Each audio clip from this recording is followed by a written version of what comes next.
Цагаан шүтэн Баатар хатгадаг тамжид нар үзэмчин бараг гошууд руу довтлсон нь. Ардын хувьсгалын үед дөрвд далай хааны зоригт хааны хошуунд цагаан шүтэн Баатар хэмээх сайн эр амьдарч байсан юм. Энэ нэр ядууст буян үлдэж баяд ноёдод өш хонцон зангидж явсан байдаг. Баатар хар нялхаасаа ядуу зүдэйг зовлон амссан болохоор энгийн ардуудын зовлон зүдгүүрийг алхан дээрээ тавьсан юм шиг мэдэрдэг байсан гэдэг. Тэрбээр дуваагийн талаас хөвчлэн адуу мал хөөн алс холын аймгаар алгасан давхиж баяд ноёдын адуу гөөж нутгийн ядуус тарааж өгнө. Шинэ 15-ны тэргэл сартаа шөнө буюу 25-ны сар битүүрх үеэр нутгийн олон нь сүү хөөрүүлж тогоонд загсаагаад гэрийн бүслүүрт урт хулсан саруул авчулдаг байж Баатар шөнө адуу мал авчирч өгье гэсэн айлынхаа шонд хэд хэдэн саймаар уйж орхиод гэрийн бүслүүрээс бэлдэж орхисон урт хулсан саруулыг авч тогоотой сүүг дуустал нуугаад явдаг байсан гэдэг. Түүнийг харанхуй шөнөөр таньж ядах юмгүй. Яг л адууных шиг том цагаан шүтнүүд нь харанхуй шөнө одод анивчих шиг гэрэлтэж байдаг болохоор түүнийг нутгийн ардууд нь цагаан шүтэн гэж нэрийдэх болжээ. Цагаан шүтэн Баатар хаа газрын сайн арьстай уултсан нөхөрлөж хол нутгийн сайн арьсын эд биарыг таньж мэдэрнэ хэмээн хэдэн сараар үзэгдэхгүй алга болчихдаг байж. Энэ үед нь нутгийн ардууд үнэхээр өнчирч баяд ноёдын дарангуулыг жигшин зэвүүцэж цагаан шүтэн Баатарыгаа санаж мөрөөдөн дуу хүртэл зохиож байсан түүхтэй. Жишээ нь 5 давхар тагийг даваад гардаг нь хонхол зур зээртэй талын 5 овоондоо мөргөөд морддог нь цагаан шүтэн Баатараа гэсэн бэсрэг уртын дуу зохиосон байдаг. Энэ дууг увс нутгийн зарим өгшин өнөөдөр ч гэслээ аялж суудаг юм. Баатар нэг удаагийн шилрэлтээр ховдоор дамжин Шинжаан руу гарчээ. Манер Шинжааны торгууд нарын дунд цагаан буянжаа хэмээх сайн эр байдаг юм гинлээ гэж битүүхэн сураг сонссон байгаа юм. Сайн эр хүний ахвалжтай хэрэг явдал салгуу ноёдод бол эд шидийн гэмээр байдаг. Цагаан шүтэн Баатар төдөлгүй Шинжаанд очиж царай зүс сайхантай кэрэр гэр хэцээр дэр хийдэг зэрлэгдүү амьдралтай торгуудын цагаан буянжаа хэмээх сайн эртээ уулзжээ.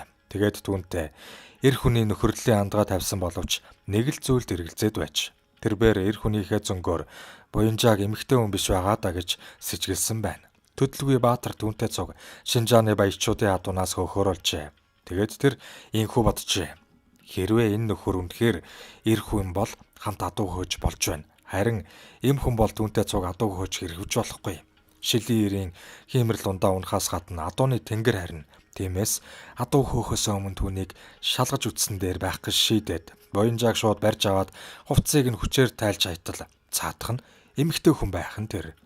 Нэгэнт эзгүүхээ хэрийн хоймор эр эмээ мэдэлцсэн хоёр халуун биеийн жаргал эдэлж улмаар хагцаж салшгүй амраг болцоосон гэдэг. Тэгтээ хамтдаа адуу хөөж тууж байсангүй. Цагаан буянжаагийн эцэг нь торгууд насан хэмээх чөмөгтэй эрчүүдийн нэг байсан бөгөөд буянжаа хар багасаа эцэгтэйгээ цуг энд тэндээс адуу хөөж явсаар яалтчгүй шилэнт замаар орчихож эцэг нь ч түүний хар багаас нь эрэгтэй хүүхдийн хувцсаар хувцлаж сайн ирсэн хэрэг явдал хууч домог ярьж өгөн морин дэлэн дээр ассан хүн болгож хүмүүжүүлжээ. Тэгээд л буянжаа Шинжаан торгуудын нутагт нэр сүрээ зурайтуулсан сайн эр гэгдэх болсон байна. Хэрээр гэр хизээр дэр хийсэн нэгэн зориг зам өртөө Баатар буянжаа хоёр жирийн үний амьдралаар амьдрах гэж сайн эрийнхээ тангараг ёсноос хідэнтэй хаазааж үтсэн байдаг юм. Тэр бүхэл Шинжааны өөртөө засах эрхийг булаацалтсан хасаг торгууд хятад чантуугийн өр хоорондын дайнд хүртэл оролцож тухайн үедээ л сүрхий нийгэмшиж байсан байна. 1921 онд ардын хувьсгалын дараа зөвлөлтийн хатгаасаар Шинжаанд бослог гаргасан хасгийн тэмцэгчид коменданны зэргүүдэд шахагдаж Монголын хил рүү хөөгдөв. Зөвлөлтийн талыг баримтлагч Оспаныг чойболсон Сталины шахалтаар тусгайлан хүлээж аваад Монгол орны баруун хязгаарыг хасаг босогчдын түшиц газар болгожээ. Тиймээс коменданыхан дайсныг нь газар нутагтаа орогнох боломж олгосон гадаад Монголын эсрэг тэмцэхээр шуударсан ч Мао Цзэдуны хувьсгалтай харимд салбартлаа нүдүүлсэн болохоор сэхэл авч чадахгүй байсаар Америк ноёдын дэмжлэгтэйгээр Тайваны арал руу зогтож очсон түүхтэй. Чухам тэр үед цагаан шүтэн Баатар, цагаан буянжаа хоёр Монгол улсын эрх ашигын үүднээс тагнуул хийж коменданы чухал баримт өчгийг доо яманд өгч байсан байдаг. Энэхүү гавьяаныхын төлөө цагаан шүтэн Баатарыг Монголын төр олон удаагийн хулгайн хэрэгээс нь цагаатгаж байсан гэдэг.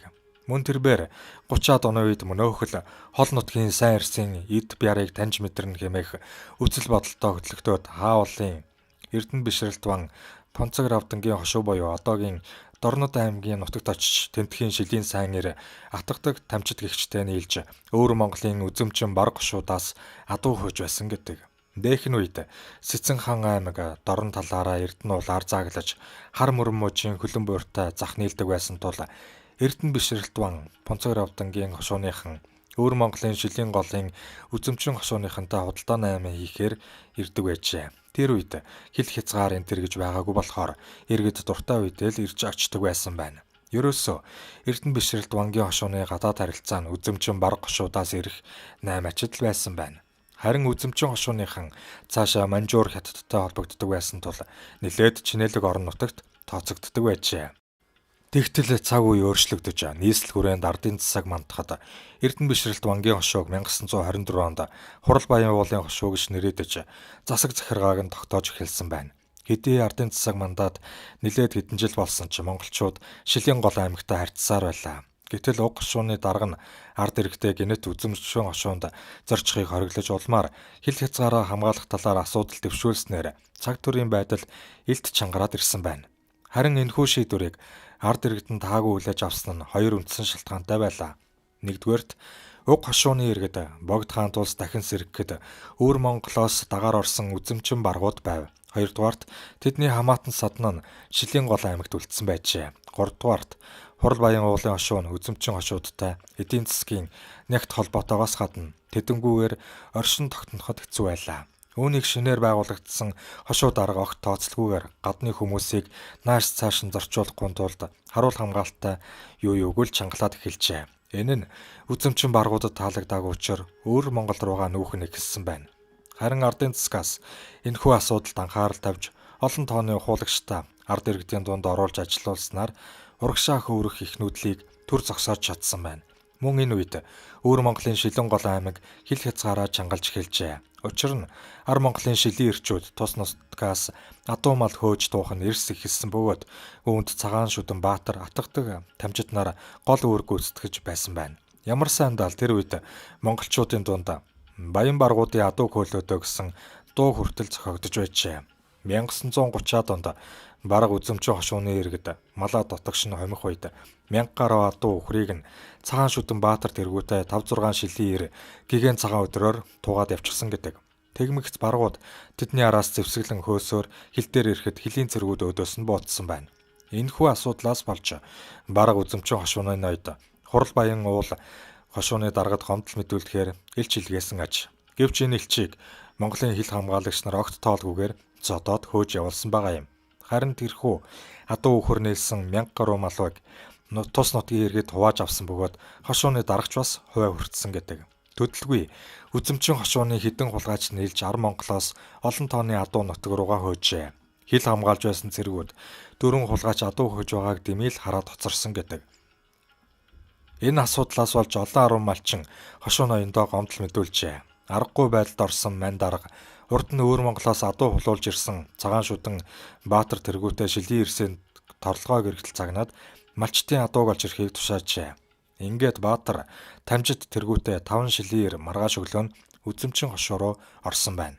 Тэд 2 хоногийн дараа гэхэд барга ноён дансран гэгчийн адуунаас мөнөөх хайж байсан адуугаа олж харжээ. Баатар тамжид 2 тэдний адуучид дээр давхиж очивол 2 барга ир цай чанаад сууж байж. Тэдний буугүй байгааг мэдэнгүүтээ Баатар тамжид 2 мориороо дайрч ташуурдаж унагахад бусад нь довтолж бүх адууг нь хамаад нутаг руугаа хөдөлсөн байна.